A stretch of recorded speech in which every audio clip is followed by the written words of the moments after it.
മക്കളില്ലാത്ത ഒരുപാട് സഹോദരിമാരുണ്ടാകും, ഒരുപാട് സഹോദരന്മാരുണ്ടാകും. ഞാൻ പറയട്ടെ, എന്നോടൊരു സഹോദരൻ പറഞ്ഞത് 18 വർഷമായിട്ട് കല്യാണം കഴിഞ്ഞിട്ട് മക്കളില്ല. എന്തൊരു വിഷമമായിരിക്കും. 18 വർഷമായി ഇന്നേ വരെ ഒരു കുഞ്ഞിക്കാല് കാണാൻ എനിക്ക് പറ്റിയിട്ടില്ല. ദുആ ചെയ്യണം. 25 വർഷമായി എനിക്കൊരു കുഞ്ഞിക്കാല് കാണാനുള്ള ഭാഗ്യമില്ല. ദുആ ചെയ്യണമെന്ന് എത്രയെത്ര ആളുകൾ പറയുമ്പോ ലാ തഖനതു മിർ റഹ്മത്തില്ലാഹ്, അല്ലാഹുവിന്റെ റഹ്മത്തിൽ നിന്ന് നിങ്ങൾ നിരാശരാവേണ്ട. കല്യാണം കഴിഞ്ഞ് തുടക്ക സമയങ്ങളിൽ എനിക്കിപ്പോഴൊന്നും കുട്ടി വേണ്ട, 2 വർഷം കഴിയട്ടെ എന്ന് നിങ്ങൾ അമാന്തിച്ച് നിൽക്കാറുണ്ടല്ലോ, പിന്തിപ്പിച്ച് നിൽക്കാറുണ്ടല്ലോ. ഇപ്പോഴൊന്നും എനിക്ക് കുട്ടി വേണ്ട, 2 വർഷം കഴിയട്ടെ എന്ന് ചെറുപ്പക്കാർ അവരുടെ മധുവിധ തീരുന്നതിന് വരെ കാത്തിരിക്കാറുണ്ടല്ലോ. അത് ശരിയല്ല. അള്ളാഹു നൽകുന്നതിനെ തടഞ്ഞുന്നത് ഒരിക്കലും അള്ളാഹു പൊരുത്തപ്പെടുന്ന വിഷയമല്ല. നിങ്ങൾക്ക് തോന്നുമ്പോൾ കുട്ടി ഉണ്ടാകുമെന്ന് നിങ്ങൾക്ക് തോന്നുന്നുണ്ടോ? നിങ്ങൾ ആഗ്രഹിക്കുമ്പോൾ നിങ്ങൾക്ക് കുട്ടി ലഭിക്കുമെന്ന് ആരാണ് പറഞ്ഞത്? ആരാ പറഞ്ഞത്? നിങ്ങൾ ആഗ്രഹിക്കുമ്പോൾ നിങ്ങൾക്ക് കുട്ടി ലഭിക്കുമെന്ന്? 25 വർഷമായി ഉസ്താദുമാരെ കാണുന്നു, ഡോക്ടർമാരെ കാണുന്നു, സ്വതക്ക ചെയ്യുന്നു, സംഭാവന ചെയ്യുന്നു, കുട്ടിയില്ലാത്ത ആയിരക്കണക്കിന് ആളുകളുണ്ട്. എന്തേ കുഴപ്പം? അള്ളാഹു ഒരുപക്ഷെ കൊടുക്കാൻ ഉദ്ദേശിച്ചിട്ടില്ലായിരിക്കാം. എന്നാൽ ചെറുപ്പക്കാരാ, കല്യാണത്തിന്റെ മധുവിധുമായി തേനൂറുന്ന സമയങ്ങളിൽ ഭാര്യയും ഭർത്താവുമായിട്ടൊരു സംസാരമുണ്ട്, ഒരു സംഭാഷണമുണ്ട്.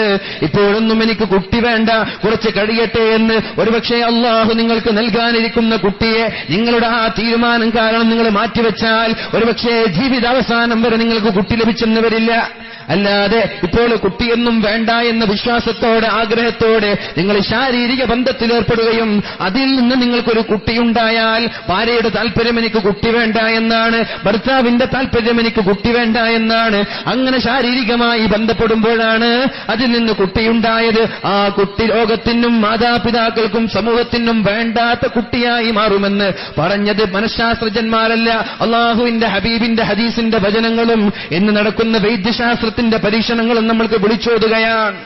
കുട്ടി വേണ്ട, കുട്ടി വേണ്ട എന്ന് പറഞ്ഞിട്ട് പിന്തിപ്പിക്കുക. അതിനിടയിൽ അറിയാതെ കുട്ടി ഉണ്ടാവുക, ഭാര്യയ്ക്ക് വിഷമായി, ഭർത്താവിന് വിഷമായി.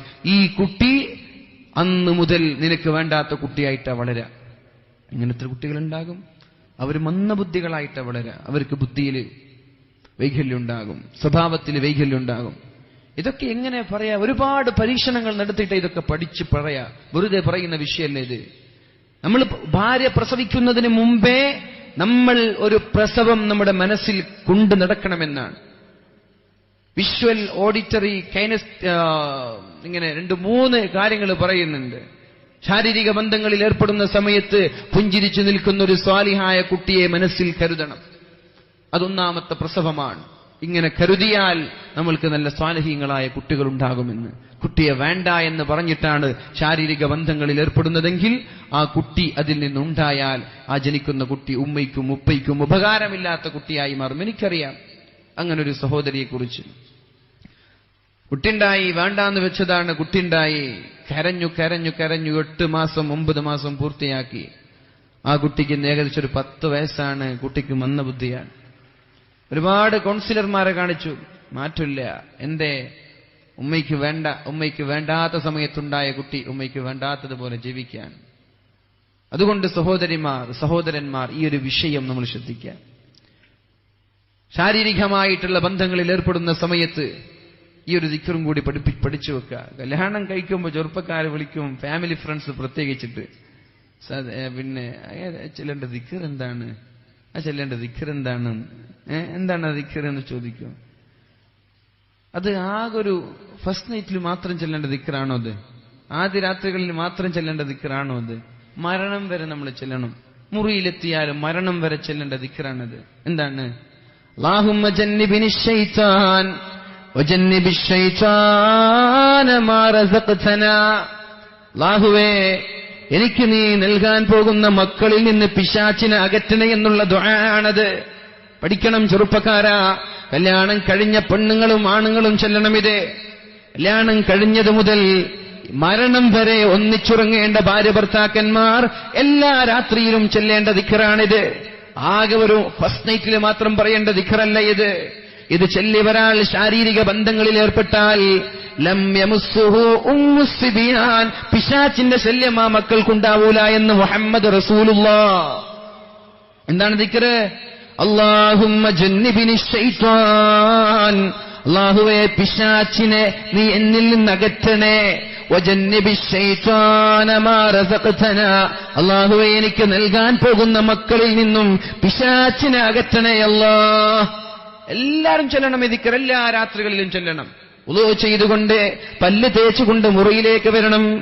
പല്ല് തേക്കണം. മുറിയിലേക്ക് വരുമ്പോ ഇന്നലെ ചെന്ന മത്തിക്കറിയുമായിട്ട് റൂമിലേക്ക് വരല്ലേ.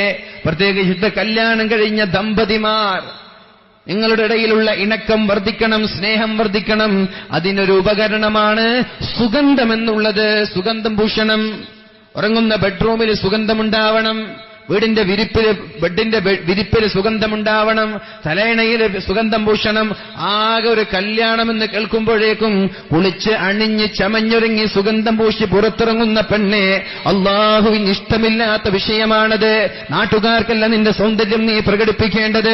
നാട്ടുകാരുടെ മുമ്പിലല്ല നീ ചണിഞ്ഞൊരുങ്ങേണ്ടത്. നാട്ടുകാരുടെ മുമ്പിലല്ല നീ ചമയേണ്ടത്. നിന്റെ ഭർത്താവിന്റെ മുമ്പിലാണ്. രാത്രി സമയങ്ങളിൽ മനോഹരമായി വുളൂ ചെയ്ത് പല്ല് തേച്ചു ബെഡ്റൂം മനോഹരമാക്കി നല്ല മനോഹരമായ വസ്ത്രങ്ങൾ ധരിച്ചുകൊണ്ട് സെന്റ് തേച്ച് അത്തറ് പൂശി കിടന്നുറങ്ങിയാൽ നിന്റെ ദാമ്പത്യ ജീവിതം പരിമളമാണ്, സുഗന്ധപൂരിതമാണ്. ചെയ്തുകൂടെ?